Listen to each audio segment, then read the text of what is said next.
আমাদের আজকে উপস্থিত প্রিয় রংপুরের ভাই ও বোনেরা, আসসালামু আলাইকুম। আমি আগে বলেছি এটা একটা ব্যতিক্রমী অনুষ্ঠান। আপনারা অনেকে মনে করতে পারেন যে কি এমন একটা ব্যাপার যে একেবারে সরকারের মন্ত্রী চলে আসছে এখানে, ওই জন্যই এসেছি। যে একেবারে কেউ জানে না, অজ্ঞাত অখ্যাত, কিন্তু কাজটা বিরাট। এমন না যে সংখ্যায় বিরাট, কিন্তু যে উদ্দেশ্য নিয়ে এই কাজটা শুরু হয়েছে, এটা একটা বিরাট কাজ। এই মানুষগুলো থাকেন বিদেশে, প্রবাসে, খুব আরামেই থাকেন, ভালো থাকেন, বড় বড় গাড়ি চড়েন, অত্যন্ত ভালো আয় করেন, কিন্তু তারা তার দেশটাকে ভোলেননি এবং এই দেশের একেবারে পিছিয়ে পড়া মানুষগুলোকেও ভোলেননি। সেই জন্য কারো দিকে নির্ভর না করে, কারো সাহায্য না নিয়ে নিজেরা যে আয় করেন, সে আয়টাকে নিয়ে তারা বাংলাদেশে এসেছেন। এখানে এই যে দেখলেন মানুষগুলোকে, একটা মানুষও কিন্তু আপনার সচ্ছল খুব না, তাই না? একেবারে পিছিয়ে পড়া মানুষ তাদের পাশে এসে দাঁড়িয়েছে। এটা আমরা বাংলাদেশের মানুষেরা খুব কম করি, আপনি দেখবেন। আর আমাদের এদিকে রংপুর লোকেরা, আমরা বিভাগের লোকেরা আমরা আরো কম করি। আমরা শুধু দিয়ে বাজাই না, ঠিক কথা করি কিনা? এটা না, দুইজন নেতা আমার দুইজন দাঁড়াই বললো যে আমাদের এটা দিতে হবে। আরে আপনি দেন আগে, লেট আস স্টার্ট। 5 টাকা, 10 টাকা, 20 টাকা, 25 টাকা, 30 টাকা দিয়ে শুরু করি না কেন আমরা? তাহলে আমরা কাজ থেকে নিজের করে আগে নিতে পারবো। আমার একটা কথা সবসময় মনে হয়, আমি তো ঠাকুরগাঁতে দীর্ঘদিন ধরে আমি ঠাকুরগাঁর জনগণের প্রতিনিধিত্ব করি, তাই না? ইলেকশন করি, সে চেয়ারম্যান থেকে শুরু করছে, কিন্তু একেবারে তৃণমূল থেকে পৌরসভার চেয়ারম্যান। আমাদের এখানে মানুষ খুব গরিব, খুব দরিদ্র, কিন্তু দরিদ্র থাকার কারণ আছে। আমাদের এই এলাকার মানুষের উদ্যোগ নাই, ঝুঁকি নিতে পারে না। এই কথাগুলো আপনাকে আগের বারও বলে গিয়েছিলাম, মনে আছে আপনাদের? সাহস পায় আর একটা নতুন কিছু করবার জন্য যে উদ্যোগ গ্রহণ করা, সেটাও নাই। আমি সেই সূত্রে আপনাদের বলেছিলাম যে আমাদের এই দেশের এই অঞ্চলের মানুষ দেখবেন বাইরে যেতে চায় না, বিদেশে, মিডল ইস্টে। আর ওই যে আমাদের মুশফিক ফজল আনসারী সাহেবরা আছেন, উনাদের এলাকার মানুষ গোটা পৃথিবী দখল করে ফেলছে প্রায়। সিলেটের এলাকা, বাড়ি সিলেট। আপনি লন্ডনে যাবেন, দেখবেন যে বাঙালি শুধু, সব গিজগিজ করছে। কারা? যে সমস্ত সিলেটি। এবং শুনলে অবাক হবেন আপনারা, সিলেটে একটা ইন্ডাস্ট্রি আছে, এই ইন্ডাস্ট্রিটাকে লন্ডনে যেটাকে বলা হয় কারি ইন্ডাস্ট্রি, রেস্টুরেন্ট। এই রেস্টুরেন্টগুলো সমস্ত সিলেটি লোকেদের, প্রায় মোর দেন 12,000, না 12,000-এর ওপরে। হ্যাঁ, হতো 10 বিলিয়ন পাউন্ডসের একটা ইন্ডাস্ট্রি। এখানে আরো একজন আছেন, কানাডায় থাকেন, ফয়সাল সাহেব, উনিও সিলেট বাড়ি। তো আমি কথাগুলো এই জন্য বলছি যে আপনারা একদিন বলছে সিলেট, নোয়াখালী, কুমিল্লা, বরিশাল, কক্সবাজার, চিটাগাং, দেখবেন এই লোকগুলো আমাদের চেয়ে অনেক সলভেন্ট, তারা অনেক সচ্ছল। কেন? তাদের প্রত্যেকটি পরিবারের কেউ না কেউ বিদেশে আছে, বিদেশ থেকে যে টাকা আয় করে সেখান দিয়ে তাদের পরিবার সচ্ছলভাবে চলে, এখানে তারা ব্যবসা বাণিজ্য ভাবে চলে। আর আমাদের লোকজন বিদেশে যেতেই চায় না। আমি আপনাদের গল্প বলেছিলাম, সত্য ঘটনা। আমার বাবাও পৌরসভার চেয়ারম্যান ছিলেন। তা আমার বাবা পৌরসভার একটা মার্কেট তৈরি করলেন, নিউ মার্কেট। তো সেই নিউ মার্কেটে দোকান বরাদ্দ হবে।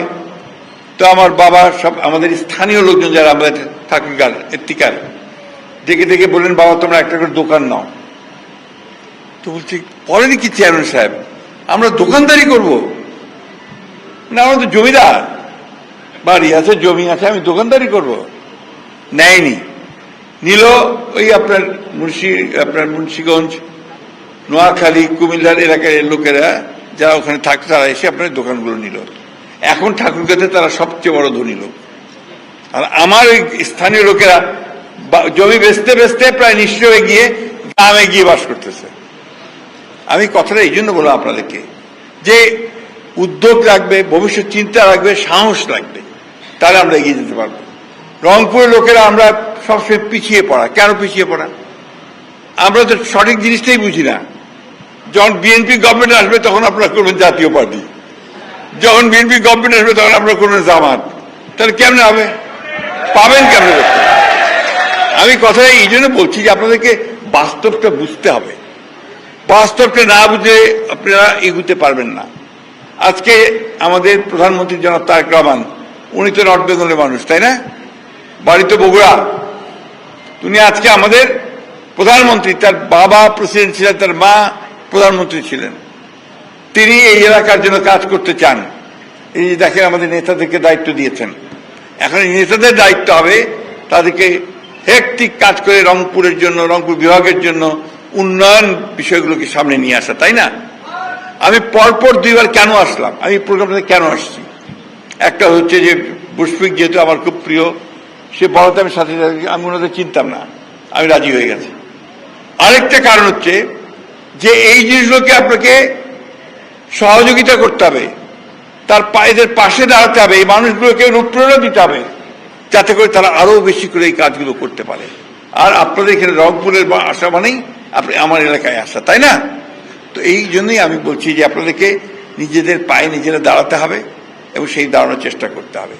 আমি আমাদের এই ভাইদেরকে যারা আজকে এখানে এসছেন, একটা ছোট্ট চায়ের ঘর তারা এই দুস্থ মানুষগুলোকে দান করছে, 25 জনকে দিচ্ছেন। 25 জনকে দেওয়া মনে হতে পারে খুব ছোট, কিন্তু একটা বিশাল ব্যাপার। আমি যাদেরকে দেখলাম তাদের জন্য একটা গেম চেঞ্জার হতে পারে, তারা তাদের জীবনকে বদলে দিতে পারে এটা দিয়ে। এই কাজটা তারা শুরু করেছে। এই জন্যই এখানে আসা, যে আজকে আসুন আমরা সবাই চেষ্টা করি ছোট্ট ছোট জিনিস থেকে বড় কিছুকে সামনের দিকে যাওয়ার জন্য। এটা আমরা করতে চাই না, এটা আমাদেরকে করতে হবে, ভালোভাবে করতে হবে। আজকে আমাদের দেশে একটা বিশাল পরিবর্তন হয়েছে। প্রায় 15-16 বছরের একটা ভয়াবহ একটা একদলীয় শাসন ব্যবস্থাই বলি, ফ্যাসিজম বলি, স্বৈরাচার বলি, যাই বলি না কেন, অত্যাচার নির্যাতনের পরে একটা সুযোগ সৃষ্টি হয়েছে, একটা দম ফেলার সুযোগ হয়েছে। এখন তো আর সামুদেরকে, সাইফুলদেরকে অন্য বাড়ি থেকে শুয়ে থাকতে হয় না, অথবা আপনার পালিয়ে থাকতে হয় না, তাই না? সারা দেশের মানুষ কিন্তু এখানে 60 লক্ষ মানুষের বুদ্ধিবৃত্তা আমরা ছিল সারা দেশে, 60 লক্ষ। এবং আমার এখানে প্রায় 20,000 মানুষকে হত্যা করা হয়েছিল, 1700-এর উপর বেশি মানুষকে গুম করে দেওয়া হয়েছিল। আর জুলাইয়ের 24, যে জুলাই যেটাকে বলি আমরা, সেই জুলাইয়ের মধ্যে তো প্রায় 4,000 ছাত্র, শিশু, নারীকে হত্যা করা হয়েছে। এই একটা ভয়াবহ ঘটনার পরে একটা সুযোগ সৃষ্টি হয়েছে। সেই সুযোগটা হচ্ছে দেশটাকে আবার গড়ে তুলবার। এই কাজটা শুরু করেছেন আমাদের মাননীয় প্রধানমন্ত্রী জনাব তারেক রহমান, যিনি নিজে দীর্ঘদিন নির্বাসিত অবস্থায় ছিলেন। এখান থেকে তাকে শারীরিকভাবে অত্যাচার নির্যাতন করে বিদেশে পাঠিয়ে দেওয়া হয়েছিল। উনি আজকে দেশে ফিরে এসেছেন। দেশে ফিরে একটা অত্যন্ত অবাধ, সুষ্ঠু, নিরপেক্ষ নির্বাচনের মধ্য দিয়ে বিএনপিকে তিনি রাষ্ট্র পরিচালনার দায়িত্বে নিয়ে এসেছেন, পার্লামেন্টে নিয়ে এসেছেন এবং সেই পার্লামেন্টে তিনি প্রধানমন্ত্রীর দায়িত্ব নিয়েছেন। যেদিন তিনি প্রথম বাংলাদেশে পা রাখেন সেদিন কিন্তু কোনো রাজনীতির কথা বলেন নাই। তিনি প্রথমেই বলেছেন সবচেয়ে বড় রাজনীতি যেটা, যে আই হ্যাভ এ প্ল্যান, আমার একটা পরিকল্পনা আছে দেশকে বদলে দেওয়ার, দেশের মানুষের অর্থনৈতিক অবস্থার পরিবর্তন করবার। এই যে মানুষগুলো দেখলেন তাদের একটু হ্যাভ নট, তাদেরকে একটু আশা জাগিয়ে তাদের দিকে সামনের দিকে এগিয়ে নিয়ে যাওয়ার এই কাজটা তিনি শুরু করেছেন। এবং আপনারা দেখেছেন যে তখন যিনি যে কমিটমেন্টগুলো করেছিলেন, যে প্রতিশ্রুতিগুলোকে দিয়েছেন নির্বাচনের পূর্বে, সেই প্রতিশ্রুতি একটা করে সমস্তগুলো তিনি পালন করছেন। তিনি ফ্যামিলি কার্ড বলেছিলেন, ফ্যামিলি কার্ড দেওয়া শুরু হয়েছে। তিনি কৃষক কার্ড বলেছিলেন, কৃষক কার্ড দেওয়া শুরু হয়ে গেছে। তিনি বলেছিলেন যে সমস্ত কৃষক ঋণগ্রস্ত 10,000 টাকা পর্যন্ত কৃষি ঋণ সুদসহ মওকুফ করা হবে, সেটা সম্পূর্ণ মাফ করা হয়ে গেছে। তিনি খাল খনন কর্মসূচি শুরু করেছেন, খাল কেটে সেচের জন্য পানি আনার ব্যবস্থা করা শুরু করেছেন। তিনি মসজিদের ইমাম, মন্দিরের পুরোহিত, বৌদ্ধ ধর্মের আপনার যারা পুরোহিত আছেন, চার্চের ফাদার, তাদেরকে আপনার একটা সম্মানী ভাতা দেওয়ার ব্যবস্থা করেছেন। যারা খেলোয়াড়, প্রাক্তন খেলোয়াড়, তাদের দুস্থ ভাতা দেওয়ার ব্যবস্থা করেছেন।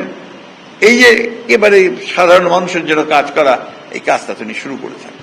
আর একটা কথা বলেছেন যে তিনি এই রংপুর বিভাগ উত্তরাঞ্চলে তিনি কৃষিভিত্তিক শিল্প গড়ে তুলতে চান, যার ফলে কি হবে যে আমার কর্মসংস্থানের সৃষ্টি হবে, কাজ পাবো, বেকার থাকবো না।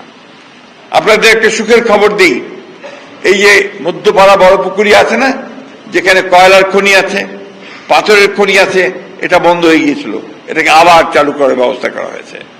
এই জিনিসগুলো আমাদেরকে বুঝতে হবে, সেখানে অনেক কর্মসংস্থান সৃষ্টি হবে। আমরা আপনাদের এই রংপুর এলাকা, বৃহত্তর এলাকাতে কৃষিতে যেন ভালোভাবে আপনারা কাজ করতে পারেন, কৃষি সমস্ত বিভিন্ন কাজগুলো করার কাজ শুরু হয়েছে।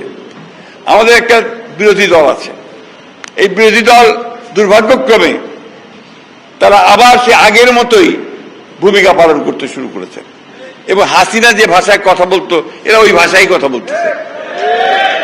করতে দিব না, চলতে দিব না, শেষ করতে দিব না, হ্যাঁ এইসব বলতে শুরু করেছে না। টার্ম শেষ করতে দিব না, পারবে না। আরে বাবা, হয়েছে তো মাত্র 4 মাস 5 মাস। এই 4 মাস 5 মাসই তো অনেক পরিবর্তন হয়ে গেছে, বহু পরিবর্তন। একটা ধ্বংসপ্রাপ্ত অর্থনীতিকে টেনে তোলা শুরু হয়েছে, একটা বিপর্যস্ত আপনার প্রশাসন, তাকে ঢেলে সাজানোর চেষ্টা করা হচ্ছে, চেষ্টা শুরু করেছেন। কাজটা তো এত সহজ না, এত তাড়াতাড়ি হয় না। আরো ধরে চেরাগ তো নাই কারো হাতে, অথচ তাদের ভাষায় যে এই মুহূর্তে হতে হবে। আপনার তেলের, আপনার গ্যাস আর আপনার জ্বালানির সমস্যা হয়েছে। আওয়ামী লীগ 15 বছরে একটাও আপনার গ্যাস বা তেলের খনি আবিষ্কার করার চেষ্টাও করে নাই, এক্সপ্লোরেশন হয় নাই। আমাদের একটা প্রতিষ্ঠান আছে বাপেক্স, যে বাপেক্সকে দিয়ে আমরা এই গ্যাস বা তেল আহরণ করার চেষ্টা করি, খোঁজার চেষ্টা করি, কূপ খনন করে, সেটা তারা একদম পঙ্গু করে রেখে দিয়েছিল। সেটাকে আবার চালু করা হয়েছে। বিদেশের প্রতিষ্ঠানগুলোকে আমাদের এখানে গ্যাস খনন করবার জন্য টেন্ডার করা হয়েছে, সেগুলো আসতেছে। আপনার এই যে তেল আর গ্যাস, এটা বিদেশ থেকে আনতে হয় জাহাজে করে, এবং সেখানে বিলিয়ন বিলিয়ন ডলার খরচ হয়। এই যুদ্ধ, ইরান এবং আপনার যুক্তরাষ্ট্রের যে যুদ্ধ, আমেরিকার যুদ্ধে, এই যুদ্ধের ফলে আমাদের প্রায় $4 বিলিয়ন ক্ষতি হয়ে গেছে, ইতিমধ্যে বেশি পেমেন্ট করতে হয়েছে। এর মধ্যে কিন্তু একদিনও আপনার তেল ছাড়া থাকেন নাই, একদিনও কিন্তু আপনার গ্যাস ছাড়া থাকেন নাই। কমেছে হয়তো, যেটা আপনার আগে 10টা পাওয়া যেত এখন তো 4টা পাওয়া যাচ্ছে, পাওয়া তো যাচ্ছে। এটা আমরা চেষ্টা করছি, ইনশাআল্লাহ অতি অল্প সময়ের মধ্যে সমস্যাটার সমাধান হবে। যেটা আমদানি করতে হয় সেই কারণে এগুলো বাড়ে। জিনিসপত্রের দাম একটু বেড়েছে, কেন? যেগুলো আমদানি করতে হয় ওই জাহাজের ভাড়া তো বেড়ে গেছে, সবকিছুই বেড়ে যায়। যখনই আপনার বাড়ে তখন সবকিছু বাড়তে থাকে, ফলে এই সমস্যাটা আসে। তো এইগুলো জিনিস তো বুঝতে হবে, না বুঝলে তো আপনার এইভাবে হবে না। আমাদের দেখতে হবে যে এই সরকার একদিকে গণতন্ত্র প্রতিষ্ঠা করেছে, পার্লামেন্ট হয়েছে, কথা বলার সুযোগ আছে, পত্রিকাগুলো এখানে আছেন যারা এখানে, আগে তো আমেরিকার আমলে লিখতেই পারতো না, কথা বলতেও সাহস করতো না। এখন যা খুশি লিখতেছে, সত্য মিথ্যা যাই হোক। তারপরে আবার আছে আপনাদের সোশ্যাল মিডিয়া, ইউটিউব, কিটিউব আছে না, ওইখানে আবার দেখেন কি সমস্ত যা খুশি তাই চালাচ্ছে তারা, যার সত্যতা বলতে কিছু থাকে না, তাই না? তো এই জিনিসকে আপনার মোকাবেলা করে, চ্যালেঞ্জগুলোকে মোকাবেলা করে আমাদেরকে কিন্তু এগোতে হচ্ছে। আমরা আল্লাহ তাআলার কাছে আমরা ওয়াদাবদ্ধ যে আমরা আমাদের যথাসাধ্য আমরা চেষ্টা করব দেশের উন্নয়নের জন্য, এটা আমরা প্রতিজ্ঞা করেছি। জনগণের কাছে আমরা অঙ্গীকারবদ্ধ যে আমরা জনগণের কাছে দেওয়া প্রতিশ্রুতিগুলো আমরা পালন করবার চেষ্টা করব। আজকে এই ছোট্ট একটা অনুষ্ঠান, কিন্তু এর ব্যাপকতা বিশাল। এটা নিয়ে আমরা মানুষের মধ্যে এটাকে ছড়িয়ে দিতে পারি। আপনার যে কথা আমাদের উন্নয়ন কর্তৃপক্ষের চেয়ারম্যান সাহেব বলছেন, হাসপাতাল, আপনার রংপুর তো হাসপাতালেরই শহর। রংপুরে আমরা ঠাকুরিয়া থেকে রোগী পাঠাই রংপুরে, ঠিক কিনা? অসংখ্য হাসপাতাল এখানে, বেসরকারি খাতে বিভিন্নভাবে। নতুন কোন হাসপাতাল করতে হলে সেগুলো ফিজিবিলিটি দেখতে হবে, সেখানে বিনিয়োগকারী কে আসতে চায় সেটা দেখতে হবে, এগুলো বাস্তবতা দেখতে হবে। তো এখন সেগুলো যদি আপনারা সব মিলাতে পারে, তাহলে যাদেরকে বলা হয়েছে ওনারা চেষ্টা করবেন কতটুকু করা যায়। নীলফামারীতে চীনের সৌজন্যে চীন করছে 1000 বেডের হাসপাতাল হচ্ছে নীলফামারীতে, এটা চীন সরকার করে দিচ্ছে। এইভাবে যদি কোনো কিছু আসে আমরা দেখবো যে রংপুরে কোনো কিছু করা দেখবেন, ওনারাও দেখবেন, যারা আজকে এখানে এসছে তারাও দেখবেন। আমরা বিশ্বাস করি যে আমরা যদি সঠিক পথে যাই, গণতন্ত্রকে যদি ঠিক মতো চলতে দিতে পারি, আর গণতন্ত্রকে চলতেই দিতে চায় না, যে ভাষায় কথা বলে ও তো গণতন্ত্রের ভাষা না। আমি ইলেকশনে জিতছি, মেজরিটি পেয়েছি, আমি তো পার্লামেন্ট চালাবো, দেশ চালাবো, সেই ম্যান্ডেটটা আমি পেয়েছি, আমাকে চালাতে দেন। ব্যর্থ হলে তখন না আপনি বলবেন যে আপনি চালাতে পারেন নাই। তার আগেই রাস্তায় নেমে আপনার শুরু হয়ে গেছে সেই সমস্ত কথাবার্তা। আমরা গণতন্ত্রের ভাষায় কথা বলি, আমরা গণতন্ত্রকে তার পথে চলতে দেই, আমরা জনগণের যে প্রতিনিধি তাদেরকে কাজ করতে দেই, তাহলে আমরা গণতন্ত্রকে এগিয়ে নিয়ে যেতে পারবো। আমরা উন্নয়ন কাজ শুরু করেছি, এই উন্নয়নের কাজগুলো করতে সময় লাগে, একদিন দুই দিন হয় না। আজকে যেটা নতুন করে আপনি ভিত্তিপ্রস্তর স্থাপন করবেন, এটা 3 বছর লাগবে কাজে আসতে, তাই না? তো এই কাজগুলো আমরা করতে চাই, সেইভাবে এগোতে চাই। আমি আর বক্তব্য দীর্ঘ করব না। আমি আন্তরিকভাবে ধন্যবাদ জানাতে চাই আমাদের লাভ শেয়ার বিডি যে প্রতিষ্ঠান, তাকে যে তারা এত দূরে এসছেন, এই রংপুরের সুদূরে আমার ঠাকুরগাঁতে নাকি তারা কাজ করেছেন, আবারও বলছেন কাজ করবেন। তাদেরকে আমি বলেছি যে সর্বাত্মক সহযোগিতা আমরা প্রদান করবো। এবং আমি আজকে আমার কাছে আশাই হচ্ছে এই কথাটার জন্য যে আমরা আপনাদের পাশে আছি, আপনাদেরকে সহযোগিতা করতে চাই। আপনারা আসুন। আমাদের বিগত আন্দোলনে, গণতন্ত্রের প্রতিষ্ঠার যে আন্দোলন, সেই আন্দোলনে কিন্তু প্রবাসীরা বিশাল ভূমিকা পালন করেছে। গোটা প্রবাসের বাংলাদেশি মানুষেরা তারা আন্দোলন করেছে, তারা বিশ্বকে জানিয়েছে যেখানে একটা ফ্যাসিস্ট শাসক আছে, তাকে সরাতে হবে, এবং সেই আন্দোলনে তারা শরিক হয়েছে। তার মধ্যে আমাদের মুশফিক ফজল আনসারী ভাই ছিলেন অন্যতম। তার কথায় আমরা অনুপ্রাণিত হয়েছি, তার কথায় আমরা উজ্জীবিত হয়েছি, তার কথায় আমরা লড়াইয়ের ময়দানে নেমে গেছি যে আমরা একা নই, বিশ্বে আমাদের লোক আছে, তাই না? সবশেষে আমি আপনাদেরকে অনুরোধ করব, আপনারা শুধুমাত্র অন্যের উপর নির্ভর করে থাকবেন না, নিজেরা শুরু করেন। আমি শামু ভাইকে বলবো, আপনি একটা সংগঠন দাঁড় করেন, সেই সংগঠনে আপনি নিজে শুরু করেন, আমরা সর্বাত্মক সহযোগিতা আপনাকে করব, আমাদের জি। অনেক ধন্যবাদ। আসসালামু আলাইকুম। আজকে এখানে আমাকে কথা বলার সুযোগ দেওয়ার জন্য আপনাদেরকে অশেষ ধন্যবাদ। বাংলাদেশ জিন্দাবাদ, লাভ শেয়ার বিডি জিন্দাবাদ।